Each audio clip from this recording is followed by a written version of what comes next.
And we are talking about Guardians of the Galaxy Volume 3. We are going to review the movie and then get into a spoiler breakdown of the movie starting now.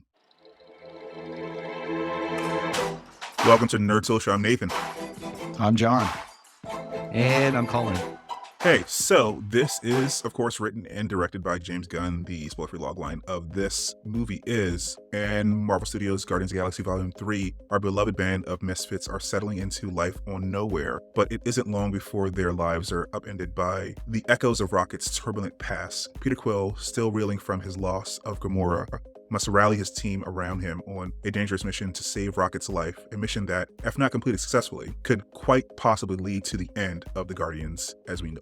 So, what did you think, Jhon, of this movie? I like it a lot. This movie, I found it to be better than Volume 2. Volume 1 still beats it, but Volume 3 is a close second right behind Volume 1. Every character, every Guardian gets to have their spotlight or their moment to shine in this movie. So I think everyone, if you're a fan of a particular character here, they'll definitely get some good moments in this movie. This movie is darker than the other two. And just for a word of warning for people out there with younger kids, don't bring them. This is a hard PG-13. There's some gory moments in here, and there's definitely some really tense and tough subject matter. But at the same time, this movie has a lot of heart. That's what James Gunn's known for. He knows how to find heart in the weirdest characters where you least expect them. And this movie's no different. I gotta say, my family and I'm looking over, we were in tears multiple times in this movie. So just expect some wet works here. But to me, it's a satisfying conclusion to Guardians of the Galaxy. And from what I understand, we're not going to see them in a movie format, their own movies like this, maybe in a near future.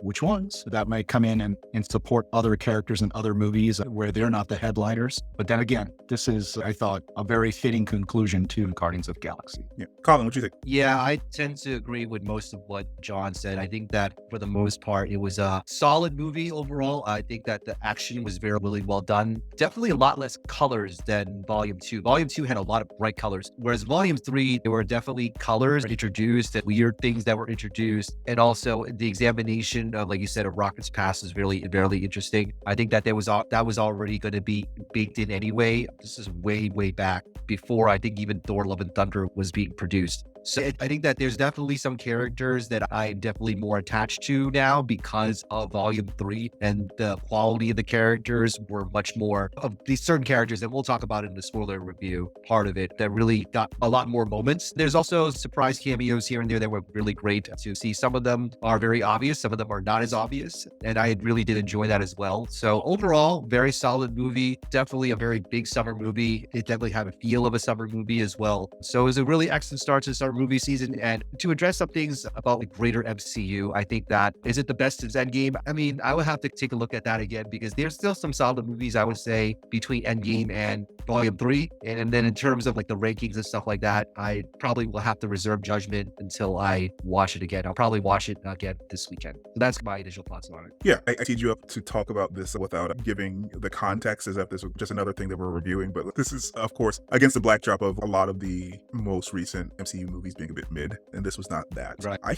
actually had to think about this because we're also shooting this and recording this a little bit later than we usually do. One, because we didn't get critics screenings, and we also wanted to get as many people in on this conversation as possible.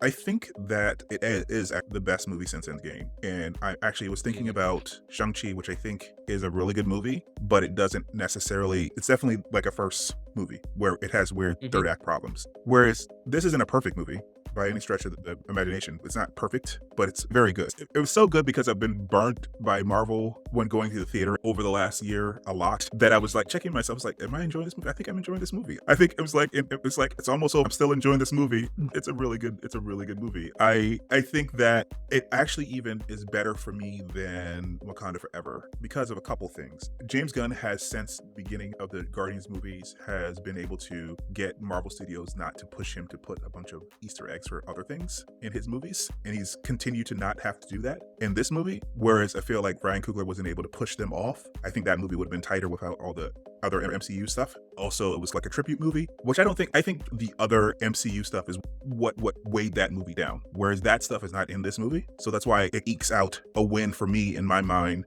over Wakanda Forever. So honestly, those are the only two movies that I have to compare this to as best since Endgame, because there are other movies in there that are good, like Black Widow, but they're not like super good or excellent or great. So those are the only two movies that I really had to contend in my mind. And I think that this one is better. It's just it's a better movie from beginning to end. There is some things that people have been complaining about. I think I'm looking at Rotten Tomato right now, and the score is at 81%.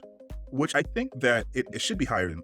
I would probably put this in the 90s, but I think that there is a very specific thing with Rocket and his compatriots that happens in this movie that is turning people off. And we can talk about that when we get into spoiler talk, but it didn't bother me because Rocket isn't an actual raccoon. It's a movie. There's some things that bother people in the other direction as well, because they lean into the Disney animal thing as well, which can turn off some people as well because it might be too sweet and too saccharine. And we can talk about that when we get into the spoilers. Anyway, so how would you guys rate this movie on our scale? I give it an 8 out of 10 road trip. So that's a film that's so good that it's worth a road trip with friends to the theaters to enjoy. Yeah. Colin, where would you put this? I would agree actually with Jhon. I think that I was struggling between 7 and 8, but I would go with an 8 because I think that definitely you want to go to the theater, you enjoy it with friends. Comparatively speaking to Vol 2, I would say Vol 2 was like a 7. And then 1 is definitely near the top of my list. It's definitely a 10 for me because I think that 1 was so heartfelt. It was so emotional. I think I watched it the other day on Disney Plus, and I was just like, my God, there's so much emotion in this, especially toward the end of Guardians 1. Is just every single time I watch it, I get really emotional about that because it's just so well done. And yes, it's a little silly here and there. The story was silly and stuff like that at times. The villain run into the accuser, and they didn't really use Thanos that much, but it still holds up. And it also, people may knock it because Xandar got destroyed. But separately, it's definitely, I would say, a 10 in terms of Guardians 1, but this is an 8 for me. Actually, Xandar got destroyed by Thanos off screen at the beginning of Infinity War, but it was wrecked pretty bad by Ronan. Yeah, I think actually I'm going to give this a movie marathon. Since Wakanda Forever, this is the first movie that I actually feel compelled to go back and like risk COVID to go watch again to see some of the things that I missed. There's like hallway fight scene that so many things going on. There's no way that I can catch that on the first viewing that I want to go back and see. And there's lots of other things in there that I want to see again. So yeah, definitely a film that I would want to see over and over again in a movie marathon kind of way. I think I agree with you, Colin, that I still would put 1 above this. Put like rented theater level for the original Guardians, which is that high because it's probably one of the best MCU movies that they made in general. But this is a really good. I think he had the other thing that I heard over the last couple of days, people saying, or someone saying, is that this is the best trilogy, and I think it is the best trilogy. I think it hangs together better as a standalone. If this had nothing to do with the MCU, it would work. Like, you don't even really see anyone else from the MCU really duck in. There's just a bunch of characters that Gunn has been playing with. Howard the Duck is in there, and all kinds of other random people, but those are people that he put in the movies first. They weren't. Avengers are not showing up. This could be like a standalone trilogy, and it works. I think there are better movies in some other trilogies. Like I like Winter Soldier, but I don't think that trilogy works without all the other MCU stuff happening. So yeah, it did good work. I'm surprised that it's only an 81, but like I said, there's some stuff to do with the animals in this movie that might turn people off one way or the other. If you don't like super cute stuff, that'll turn you off. If you really love super cute stuff, there's other things that happen in this movie that's going to turn you off. So yeah, I think that's probably why it's an 81 instead of say like a 90 or 93. But yeah, I think that they definitely an upgrade from where we left off last, which was Quantumania, which was just a little exhausting. It wasn't, I forget our conversation, and it wasn't as bad for me as say Multiverse of Madness or Thor, if I remember my conversation, but it wasn't much better. And honestly, Jonathan Majors was the only thing that was really great in that movie. So anyway, despite his personal issues right now, we'll see. We'll see how that shakes out. Hopefully they can keep him. Hopefully their smoke there isn't fire with him, because he's a great actor, and he's the only thing that I was looking forward to is in this new phase, because it was a weird way to start it with this movie. Anyway, I don't want to rehash that conversation. Let's get into breaking down this movie. So if you enjoyed the conversation, please like, share, and subscribe. It really helps the channel. We really appreciate it. And with that, spoilers. All right, so where do you guys want to go? I guess we can start from the beginning. This movie kind of assumes that you watched the holiday special. It assumes, so I guess I take back part of what I said, because it doesn't have a bunch of MCU people in it besides the Guardians that Gunn has created, but you do have to know what happened in Endgame and what happened in the holiday special. Yeah. Now, they recap it in dialogue, but it's a little weird if the last thing you saw was Guardians 2 and Peter and Gamora were together, and then you get here and then Gamora does not like him. I actually like with Gamora in it.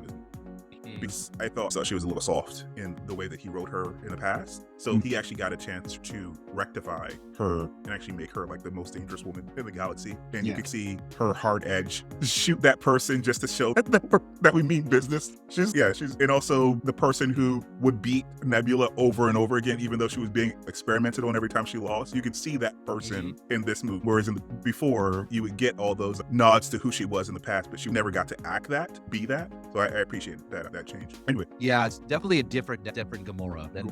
It's like almost a different person, and that's how it was, because if everyone saw Endgame, that's what is 2014 Nebula. So this is before all of the love tension between him and her and Peter and stuff like that. To the point that there was a joke in there that said it sounded more like Nebula, that you're in love with Nebula, and they were like, "Oh my god, that was probably the funniest moment in the whole film." Was just like, no, that's not it. It's probably much more funnier than the one in Volume 2 where Drax was laughing at him because Mantis basically like said, "Oh, you're in love. You have sexual love for her," and it's like laughing out loud. And it was like the funniest thing in Volume 2. But this is probably, I would say, better, because you could tell like they were just like amused and just befuddled. That's not sure. And then he just looks at her. He's like, "Don't look at me like that." That's just so. I like Karen Gillian, and I will always stand for her because she was Amy Pond in Doctor Who, but her American or non-Scottish accent is still a little rough. It's still a little distracting. So that whole delivery about "stop looking at me like a lovesick puppy," it was a little weird. The way that she pronounced the words there, but like in general, I like her character a lot, and I like the character development. She and Rocket are the only ones who didn't get blipped from the Guardians, so they had a lot more character development in those two movies. So yeah, she's definitely come a long way, because she was like an afterthought and just like annoying in the first one, and she's one of my favorite characters now, Nebula. So yeah, I totally agree on that. Yeah, she definitely leveled up, and I think that was a big intention of her being leveled up. Without Infinity War and Endgame, it wouldn't make sense. So you definitely need to rewatch. Like, in terms of, if you're interested in her story, you definitely need to watch that. You probably can skip Thor though, because the Guardians weren't really. They were just there for 15 minutes at most. I don't even know if it was that long. I don't even know if it was that long. Yeah, they were like, I think Gunn was like, "You already hampered me with Gamora's dead, and I have to write that into my thing. I'm not gonna deal with Thor 2. Taika, you take care of this, so I don't have to take care of it." So yeah, they were gone pretty quickly in the beginning of that. That's the one value of that. I'm not sure if it has any value. And then I see with Peter and Thor, so I say, "Stop looking at me." We saw an Eternity movie. That was pretty cool, but a lot of that movie was pretty forgettable in a way. Anyway, so one of the things I wanted to say was that with Drax and Mantis in the previous movie, one of the reasons I didn't like the previous movies as much as this one is because I just simply didn't think it was as funny as this one. Part of it was because those guys were laughing at their own jokes in that movie, whereas this one here, you don't see that. A lot of the jokes actually did land. I have to say, it definitely was starting to grate on me how stupid they make Drax and Mantis out to be, which is one of another reasons I just couldn't stand the Christmas episode. Just it's like nonstop stupidity on display, and it's okay. How much of this is going to be funny or wears thin? It definitely did for me, which is why I welcome this movie where it just showed those guys in short snippets. And then to me, what landed was when you see the other elements of the characters for Mantis and also Drax. So we could talk about some of those moments later, but certainly for me, it was wearing thin. They're just more moronic behavior.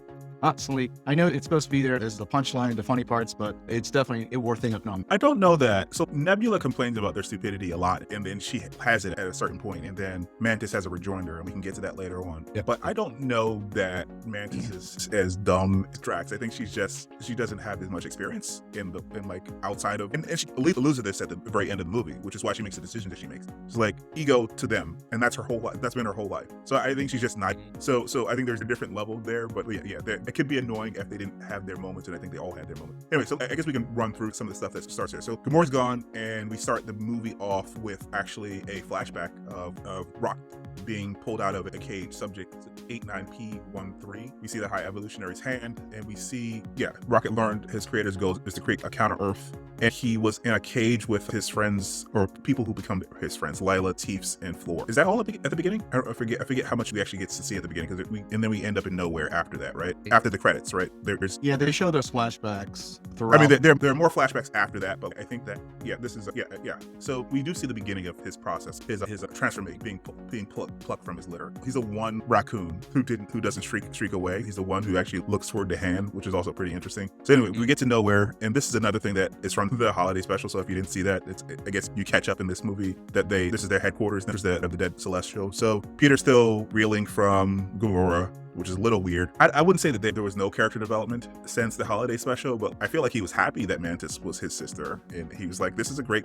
Christmas gift to me. I don't know if it was going to make him get over Gamora, but he's still drinking himself to sleep. It's a little, I mean, go ahead. yeah, I forgave that a little bit because we all go through ups and downs in life. And so I think that like he's just still processing his grief and his depression. And I think that the holiday special kind of, the way that I saw it was that the holiday special was like a pick me up, like a quick pick me up and say, oh yeah, you're my sister. And then also, but I think that he got away with that is because Mantis mentioned that to Drax, like he doesn't really listen to me. And so I think that kind of like that type of dynamic really forgave the fact that there's a lack of continuity. But again, if you've been through something like that, traumatic or anything like that, you definitely go through your ups and downs. I chalk it up to that. I will say that while it was established in the last two movies that they worked together, I don't think they actually had much chemistry, to me anyway. There were some scenes that were okay, but it always grated me the wrong way that she fell for him so easily and there wasn't a harder edge to her. I think they both ended up, even though this was not his original plan, he rolled with it, and I think they both end up in a better place because, like you said, Mantis makes a good point. He's basically been jumping from person to person, and it doesn't really matter that Gamora was a good person and he stayed with her and he loved her. He's been jumping from woman to woman,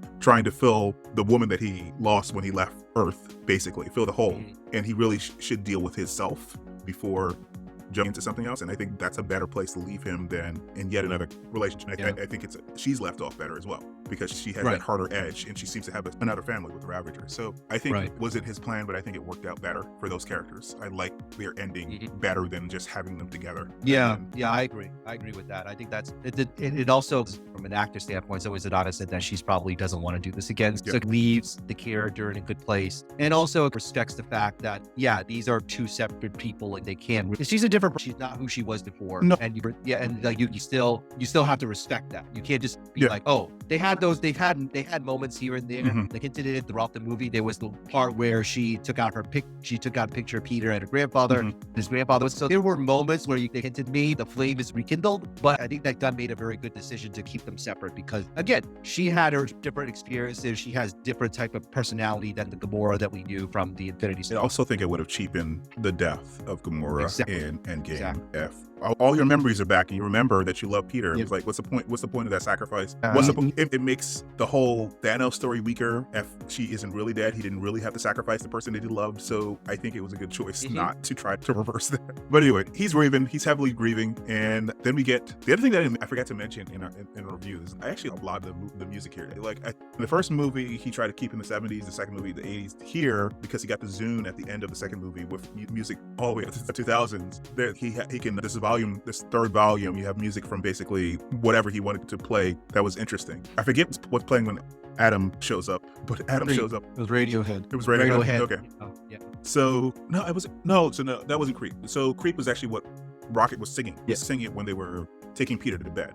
Playing something else when Adam came in. I forget what it was. Because what happened was that Rocket actually sat down to the desk and he switched to something else, and I forget what it was. But anyway, all the needle drops were good. Sometimes a little distracting, but it's all music that I like. So Adam comes in, he starts wrecking things. Rocket gets away. I think Nebula goes after him first. She, with a jetpack and a new blaster arm, she gets wrecked. Then I think it's Groot who restrains him for a little while until he blows him up. And then Drax keeps him down for a while until he nearly dies. And then Nebula stabs him. And then that hurt. So that was the whole sequence. It was the exciting incident where Rocket is injured and they try to save him. And that actually makes things worse. So yeah, what did you think of Adam in this movie? I'm not a big Adam Warlock fan. I didn't really know much about him in the first place. I didn't really read a lot of the cosmic stuff from Marvel. I know he wasn't this goofy in the comic made books. him really goofy. But they also explain why he's goofy, right? Because he wasn't finished cooking. But you also see him learning through the movie as well. He's learning quickly. But yeah, they made him dumb. Dumb in a different way from Drax. Dumb in the similar way to Mantis, actually. Naive dumb. He was definitely, at first I thought he would be like Vision, but he definitely was not like Vision. He was more like, if you ever watched Enchanted, he was more like the prince from Enchanted. Totally out of the water, or totally doesn't know what he's doing, just blurts out weird things and you're like, huh? Really? Did you really say? It just comes off as that he's dumb. And yeah, they did explain about the fact that he was pulled out of the cocoon early. Yeah, but sometimes he was funny. And also, they didn't depower him either. It showed that he was super, as powerful as you expect Adam Warlock to be. He just is not experienced. So he should have been able to mop the floor with them, and he did prove a very tough challenge, just the way that he came in there and ambushed them. But I don't think he had the experience to actually take them on because they've been working together for a while. But as he matures and he gets more experience, he could basically be the entire team without much help. So anyway, they find out that there's a kill switch in Rocket's heart, and they're going Oversphere, which is the manufacturer of some of his parts. Evil corporation. The corporation. In the movie. And this is the section of the movie where you could also name it. All of James Gunn's friends show up. All of James Gunn's friends and his wife show up in this section of the movie. And Sylvester Stallone. Yeah. As well. Oh yeah, it's Sylvester Stallone. They think they're about to be overrun by the Ravagers, but Nebula has called her sister. So that's how they wrote Gamora back into the movie. The gag with the spacesuits when they were trying to break in, where he's like trying to talk to her, like, if you would give us a chance, and he's talking across the comms to everyone. That was pretty. Oh yeah, that was pretty funny and embarrassing. There was more of the thing that you're talking about, Jhon, with the Mantis and Drax being up the color. Although that whole system is really confusing. Like, yeah. I can understand why, regardless of how intelligent they are, how Peter got confused. But what is the point of that if the colors are, if it's red for black or whatever, or red for green, and it's like, keep that straight. Anyway, I remember what Nebula yelled at her about. When they get inside, she thinks that they can put the spacesuits in a locker, and it's the locker. It's a trash. But I don't know. I feel like, yes, that's a dumb mistake, but I feel also like it's a mistake anyone could make. I don't know what anything in this organic building is. So yeah. So Nathan Fillion is pretty funny in this movie. He has this whole running gag about a guy on his team who's an idiot. They're everywhere in Gunn's movies. Yeah. He mentions him like a couple times in the movie. He mentions them he mentions this guy to the Guardians. And then later on, I think he's mentioning him to like another employee at the corporation. It's pretty funny. So in this section also, I think they split up. So Nebula and Gamora and Peter split up from Mantis and Drax. And that's where we see the scene where you're talking about, Colin, where Peter is trying to chat up what's her name? It's Aura. So it's Ratcatcher from... it's Ratcatcher. That's what I was saying, but all the friends show up. It's Ratcatcher from the Suicide Squad. So he tries to talk her up, but he also recaps basically Endgame in the elevator, and we get the scene where Gamora, it sounds more like Nebula, it sounds more like her. Yeah. And also following this is the scene where Gamora says shoot the carrot-headed guy just to show them that we mean business. And then when they decide not to do it, and they cut to that guy, he looks so relieved that he's not dead. It's funny. They get to the command center at the beginning, where I guess James Gunn's wife is, and then Gamora shoots her in the leg. Oh yeah. Was just like, why? Show that she means business. The other James Gunn movie were just unexpected violence for laughs. Yeah. I don't even know if it was for laughs. It's like it's to show that she's extreme. Like I don't know. I was laughing. I was laughing. I was definitely laughing at the carrot. I was just shocked. I was just like, oh my gosh. Heck. Yeah. I forget the conversation that Drax is having with the Mantis, but she does make the security guard fall in love with Drax, which... Oh yeah, that was funny. But the fight scene here is pretty good with Drax and Mantis. I think that they pull off to do the action here in this section of the movie, because later on, I think other people get their time to shine with the action set pieces, and then of course all of them come together with the hallway scene. But I don't think after this they don't have much action or the hallways, so they get the whole set piece where they're fighting all of Nathan Fillion's people. I keep saying Nathan Fillion, but Master Carter. Yeah. And throughout this whole set, he's still trying with Gamora, and at a certain point it's starting to get a little annoying, and he tries to talk the Ratcatcher character into giving him the cons just to turn off the gravity on suits. And I think that was an allusion to the first movie. Remember how when Rocket did the same thing? With the anti-gravity. The anti-gravity thing, yeah. When they were at the kill. Yeah. I think there was a lot of allusions to the other movies in this movie, because later on, I think all three movies, someone gets stuck in space. In this movie, there's a callback to the beginning of the second movie with the batteries, those creatures. Yep. So they're definitely callbacks to the trilogy. So it's like, it's not referential to other things in the MCU, but it's self-referential to the trilogy. So you definitely have to have seen the other movies to appreciate the things that they're calling back in this one. I forget how the scene ends. How do they get out of this? Oh wait, Groot crashes the ship. It's in because they don't have their spacesuits anymore. I think after this is when Mantis has Drax talk to him, because she says that he doesn't speak, or did they do that before this scene? This is after, because I think that's like way after, like speak the language. Mantis basically tells Drax to tell Peter that he's been hopping from lily pad to lily pad and he should just swim. Oh yeah. It was on the ship. Yeah. Right. So she did try to talk to him directly. She mentioned his grandfather a couple times, right? And there was a whole scene about, right, he's probably dead. People die at 50 because he left when he was 8 and he thinks 50 is old. Like, are you 50? Are you about to die? I'm not 50. No. So anyway, she just go try to talk to him directly, and he basically brushes her off. There was a whole scene, so I understand why she tried to go through the tracks. So there's the stuff that's going on with Rocket, but they are in the script. He's trying to tend to the stuff going on with Peter as well, because they have this whole conversation about how to deal with Peter. He keeps drinking himself to sleep at the very beginning before Adam shows up, and one of them suggests that Mantis should just make him feel better, and she says she doesn't want to do that to him. It's taking away his free will. So she's trying to talk to him as his sister, and he's not really listening to her until later on in the movie. When we left off, we got the MacGuffin, basically. The file that has Rocket's information apparently is missing some information, and that information was downloaded, attached to the head of one of the high evolutionaries. So we have like to go a a key pass to actually turn off the failsafe. So yeah, I think from there they go to Counter Earth, where they encounter, I think they're supposed to be like Animen, which are the hallmark of the high evolutionary. So I'm glad that they included them here. It sucks that they also got all destroyed as well. So basically, before that, they mentioned about there was a little bit of an exposition about how they came about, and how Counter Earth came about was because Rocket was actually able to figure out when they were growing into, there was like a group, like a ninja turtle that's violent. Violent and stuff like that. To be killed, and that's where you were talking about earlier. How this movie, like John, you were talking about how earlier, like this movie's really not for little kids, because they really just go to town with these creatures, these animals that they just kill. Torture. I think this is, you're right. You're reminding me of, because as you said, Colin, earlier on in the movie, they intercut these flashbacks with Rocket's past. Right. Every time, I think they do it better than they did it in Boba Fett. Like it's basically the same device. Every time Rocket on the table is when they do the flashback. So I think what he's trying to communicate is that Rock, like his life is going past. He's reviewing his life. So they look at the file and they see that he basically dissected Rocket, and Nebula mentions that this is even worse than what my father did to me. And then we see the flashback with the high evolutionary and him doing like advanced math and like still not knowing things like what the sky is and things like that, and him also figuring out a problem that the high evolutionary couldn't figure out. Where we see a very, very angry Ninja Turtle. Yeah, and basically also he gives the high evolutionary the motivation as to why he wants him back is because of the fact that he was able to that the animal experimentation turned them into these kind of like anthropomorphic human-like creatures that are like, they're like Ninja Turtles pretty much. It's like Ninja Turtles, where they like have humanist qualities, but they are animals.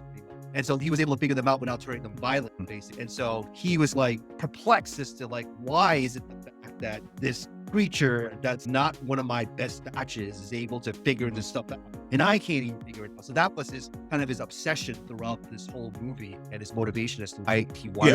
It wasn't clear until later on in the movie, because like we find out that he's the one who sent the Sovereign in Adam specifically after Rocket, but we don't understand why until later on in the movie, where we see what he does to Lila and his friends. And so I think they dribbled out. He wrote it in a way where you know that he wants him, but you don't know why he wants him until later on in the movie, when they're actually on Counter Earth and they do another flashback, and we actually see that this is when he tries to escape, and he knew he was going to try to escape because he told him he was going to kill him and his friends. And he know that if he tell him that, if he's smart enough to figure out this problem with his evolution, just I get the easiest way of explaining it, he's of course smart enough to get out of his cage. So yeah, and then he kills Lila and T and Floor. So I think this is the part that I was talking about, where all the flashbacks with the animals can turn off people one way, because it's super cute. It's like Disney animal cute. They're all like, oh, we're gonna have to go together, and I love friends, and they have cutesy names and everything. But there's also so there are people that are gonna be turned off by that. But Marvel is literally owned by Disney now. So there's also like a scene where all the animals get off, and that's like a scene out of Disney animation as well. Like all the animals getting off like the ark or something. Oh that's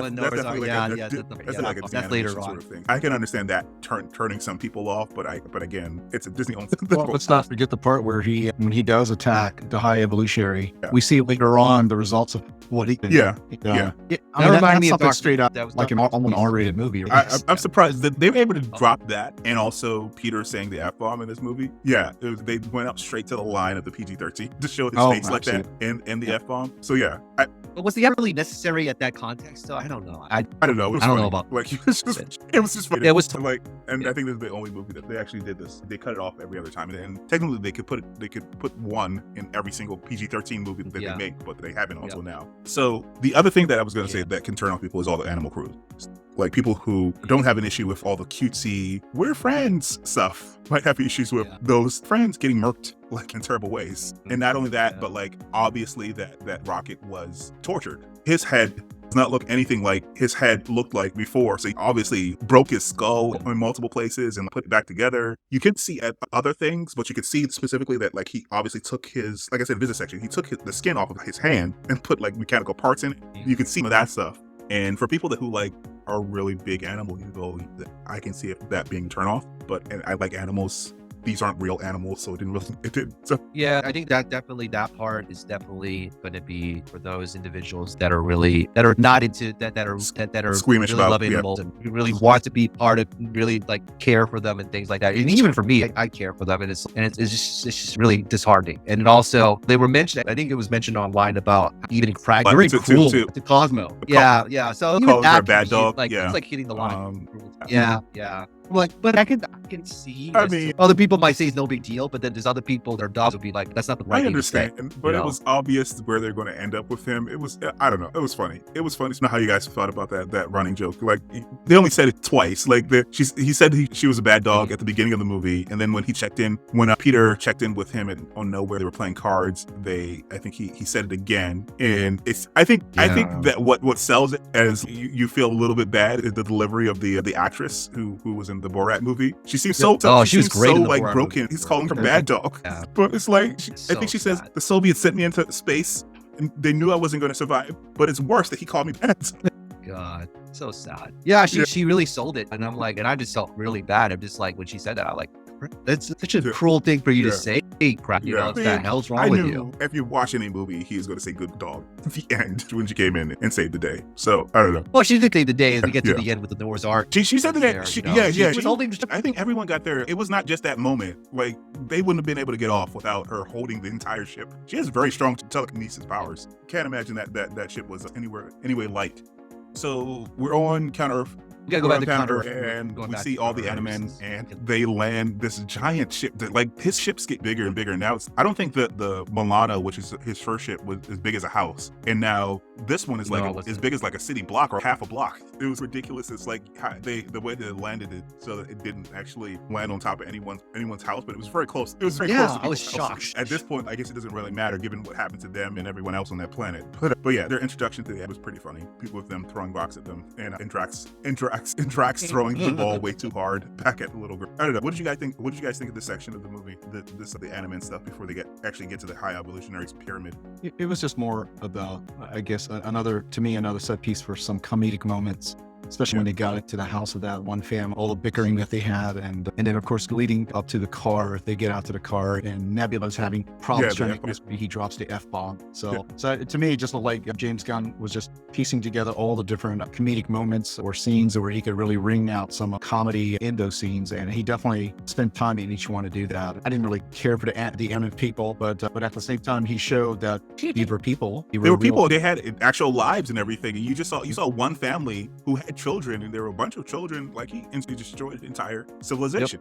It's crazy. Could really say this was more animal cruelty. A lot more. Not only that, we'll get to more animal cruelty later on in the movie as well by the Guardians, and that's the only animal cruelty. And when we get to it, that I actually had an issue with because they established that these things are his creation. They aren't they're not like evil because they want to be evil. They're evil because, or they're messed up because they're his creation. So anyway, and they treated them like robots, like in one of these big movies where it doesn't matter if you kill them. It reminded me a lot of just Zootopia. It was just like, so it's like his version of that might Zootopia. be it. I was thinking Zootopia too, to be honest. But it was more hardcore Zootopia because they had people beating up. Drug deals on drug deals. It was like much more hardcore Zootopia. That's what it was. Exactly.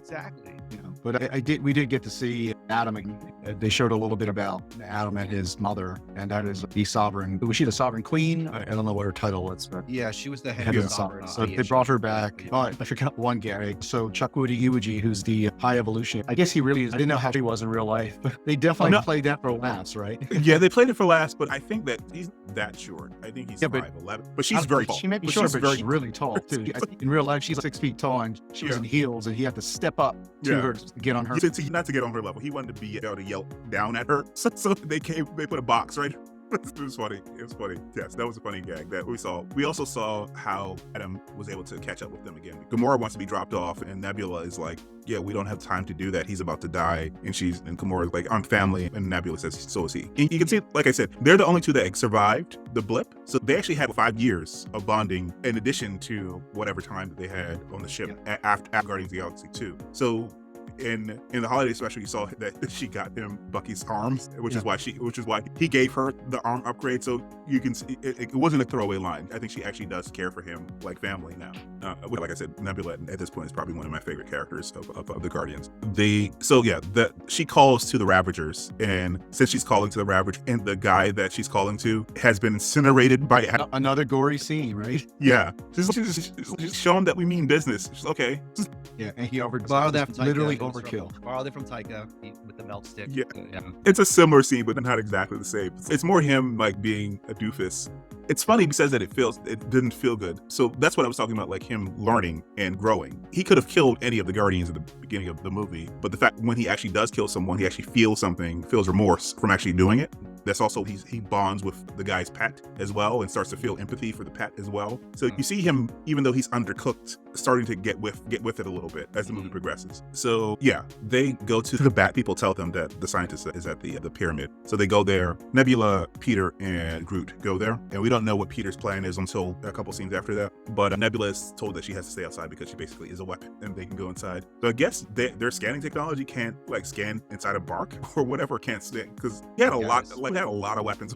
Oh yeah, he had an arsenal on him. Yes. So I don't know how their scanning technology works, because you'd imagine that it can go through a wall.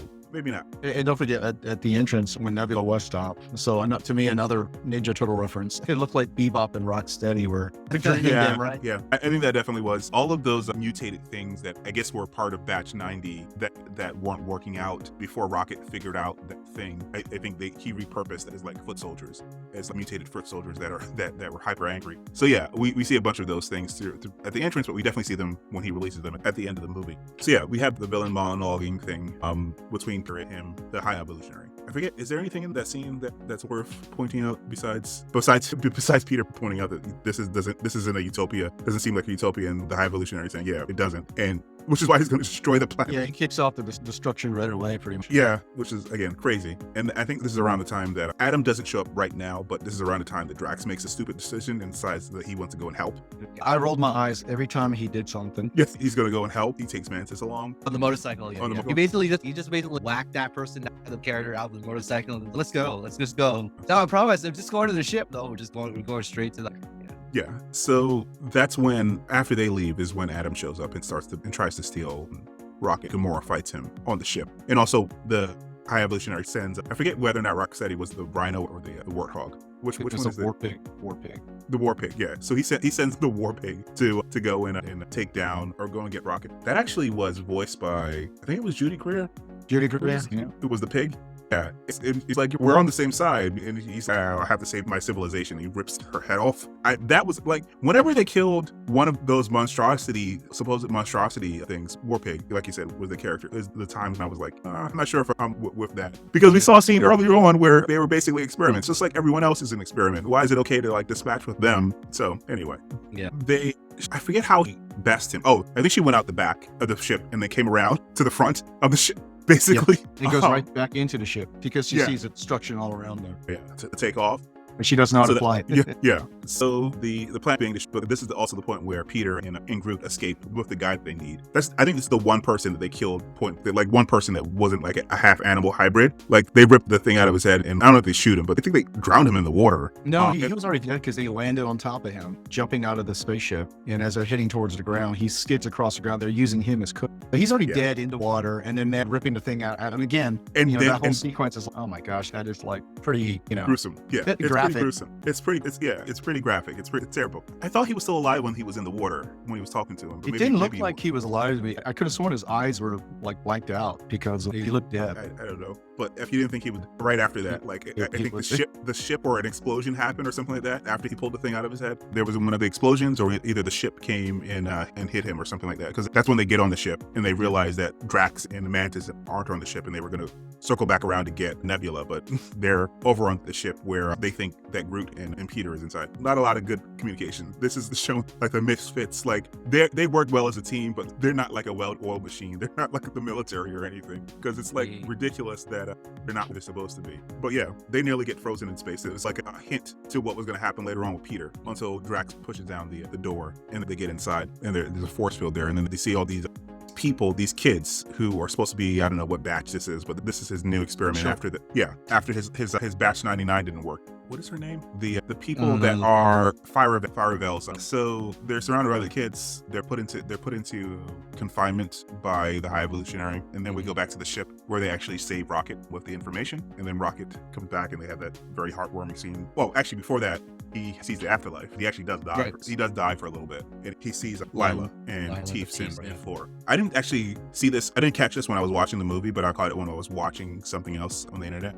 It was actually, that room was the room that they were in. It was just like highly saturated with like light. So it was all the cages were there in the background. It's just like, it was so bright in there that it looked like, I don't know, I definitely placed, but it's interesting because you can interpret this as him actually going to heaven, or just like his brain going there. I guess you can interpret it both ways. Yeah, but I guess you could tell where it was going. It's one of those things in movies where, oh yeah, of course you can come here, but not yet. That's a little cliche, but you've seen it before in a movie.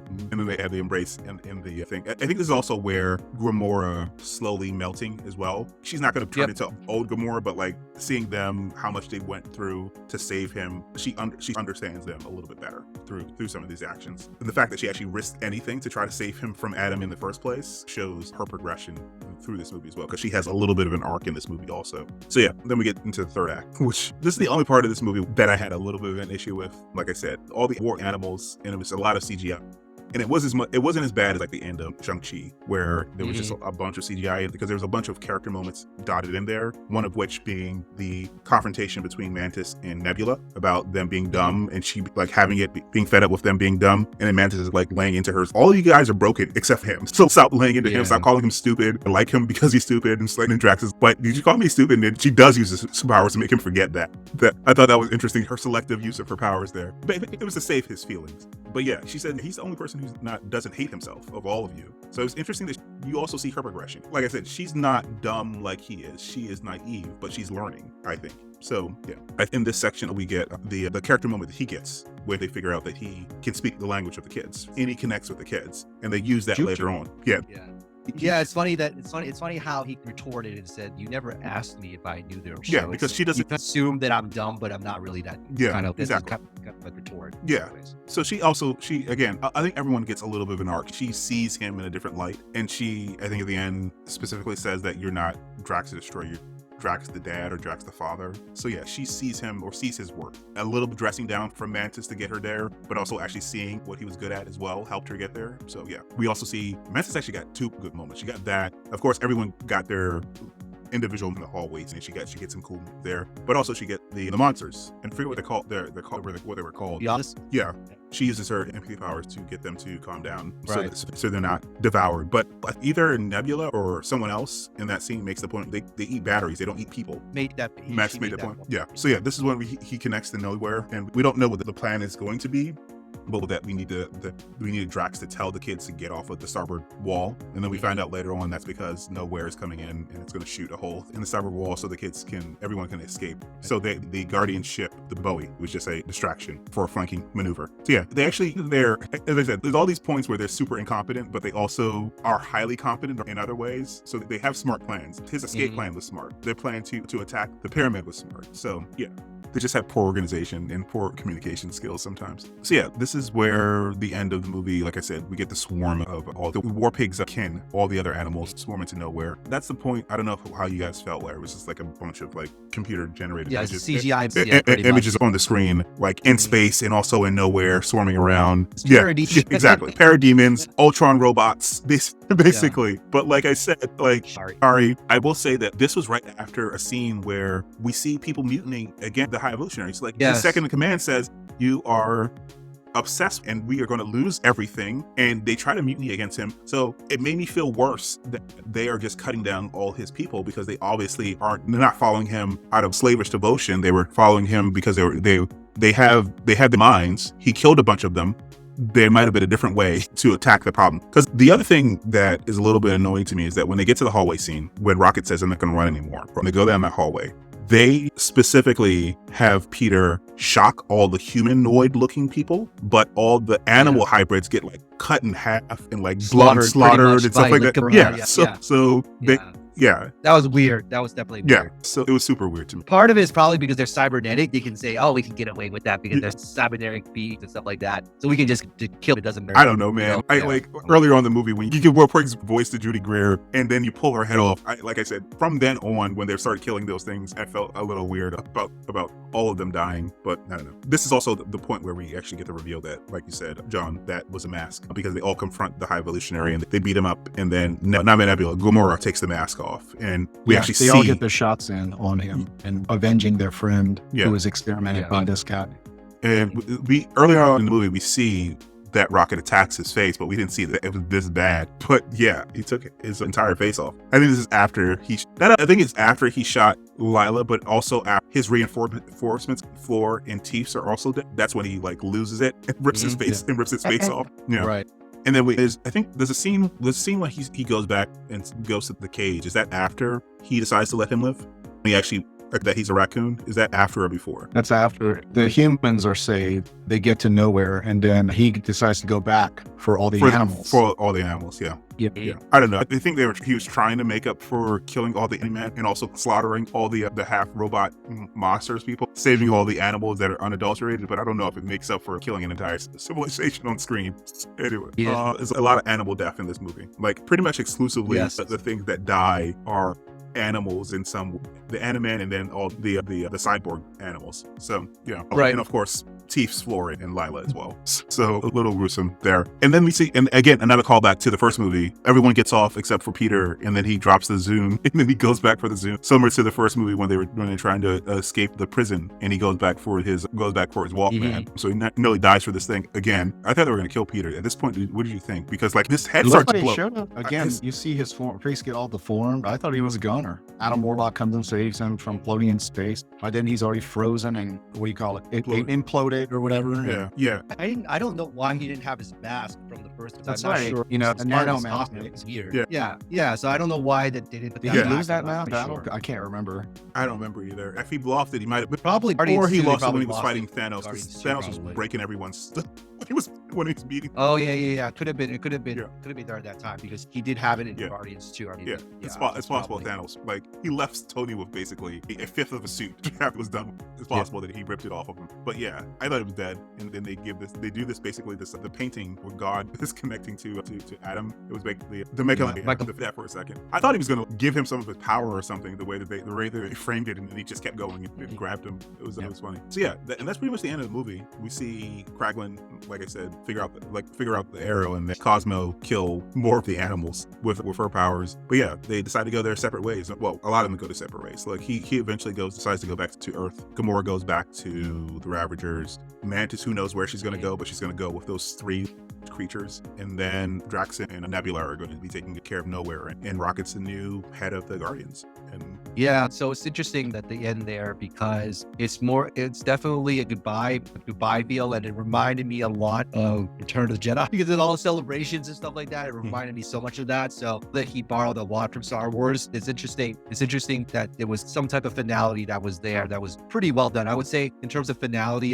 definitely well done. It could have been very messy, but he didn't leave it very messy. So I kudos to him to that. Yeah, I think this is a really good ending. The band is not together anymore, but I think everyone ended in so like I was at certain point, like at one point I was disappointed that he didn't kill anyone. That's also the other. But he built Death Seat. So like I don't know how many. I feel like Peter's dead. I think Peter was an obvious could have been a death scene because I thought he was dead, and Rocket also could have been a death scene as well. But yeah, actually, I'm okay with the fact that they didn't kill anyone. There are certain people that probably won't come back, like Zoe Saldana seems to be done. So he doesn't want to play this dumb character anymore.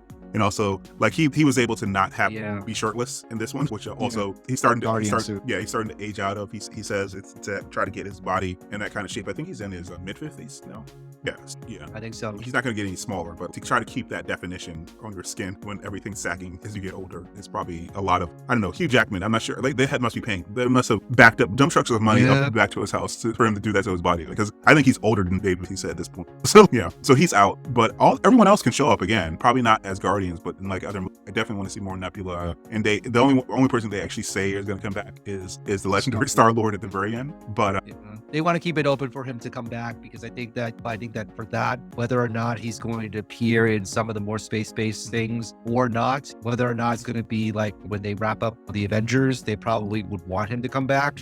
A lot of other characters, but who knows? I think they just want to keep it open despite his controversies as an actor. Yeah, and we talked about that earlier in the year when we were talking about our most anticipated movies, interesting things. So yeah, I think that was pretty much the end of the movie. We didn't talk about the new Guardians lineup. It's basically Rocket Raccoon, Adam Warlock, Kraglin, Phyla Vel, who is a character in the comics. She was one of the little girl, Cosmo, and then Groot. And then Groot is, I don't even know. I was going to say, I don't know how he gets into the ship. The ship is a lot larger now, so I guess he can fit into the much larger ship. But yeah, super.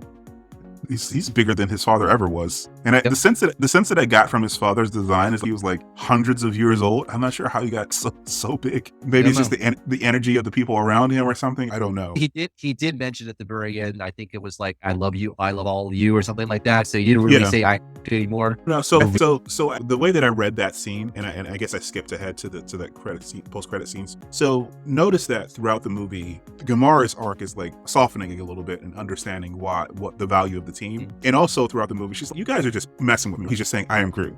And then at the end, just before she leaves, he says, I am Groot, and she understands. So I think that's what they're trying to communicate to the audience, is that we are part of the team or part of the family now when we understand him now. That's why it doesn't sound like I am Groot. It sounded like I love you guys. I think that's a point there. And they use, I think, Vin Diesel's real voice without it, like any type of digitization to it. It definitely sounded like his. Yeah. Any other thoughts before we wrap up? We talked. Yeah, just the last end credit scene. It's again, you would have thought that they would probably do some crossover, but no, he kept it very self-contained. It was just the new Guardians lineup, and then Quill with his grandfather. It's nice scene to reconnect with his man, and they were just sitting there, just an ordinary grandson and grandpa eating cereal, which I thought was very nice. It was just a very simple scene, and and of course the gag with Karen Bacon, newspaper, yeah. So that's what I was talking about in the review at the very beginning. He's been able to, at the end of all these movies, not actually have to have anything that connects to another movie. The way they pulled him in is, they're in space, and Thanos is a space threat, so that's how they were pulled into the Avengers movies. They don't interact with anyone on Earth very often, or at all, really, unless something is happening at Earth. So like we got some flashbacks to Earth. Like at the beginning of the first Guardians movie, of course, that's where we started. And in the second Guardians movie, we got some flashes to Earth, but they never traveled there because where Ego laid some of his part of himself there. So we saw what was happening to Earth, but we also saw it happening on lots of other planets throughout the galaxy as well. But I just find it a little weird, but this might be a continuity thing, is that for all those world-changing events, Peter never went to see his grandfather, like, at all. It's kind of, but he did get blipped, so that probably is the reason why. But even so, I think that they are pointing out the fact that he's a little immature, right? Like he left when he was a child, and it's not like he had a normal childhood. He had a childhood. He basically ran around the galaxy as a pirate. So he's a man who's in his late 30s, 40s, but he's not really lived an adult-ish life. He's lived so like he's still a child. This is what his sister says to him. At a certain point, she's starting to be more mature than he is, even though she's had a lot less experience than he has, because she has the empathy as well. So that helps to move, I think, a little bit quicker along in development. So yeah, like he hasn't dealt with a lot of things, and he says that his grandfather threw him out of, yelled at him, but I feel like that's revisionist 8-year-old's mind. That's not what happened. He was trying to get him out of the. And I think Mantis checks him on it as he says it. She says, "Don't you think he was just trying to shield you from what was happening?" So yeah. So it's. I think it was a good ending because it didn't tie into anything else. All right. So this is what we think. We want to hear what you guys think. So comment down below, like, share, and subscribe, and we will see you next time. All right, guys. Bye. Bye.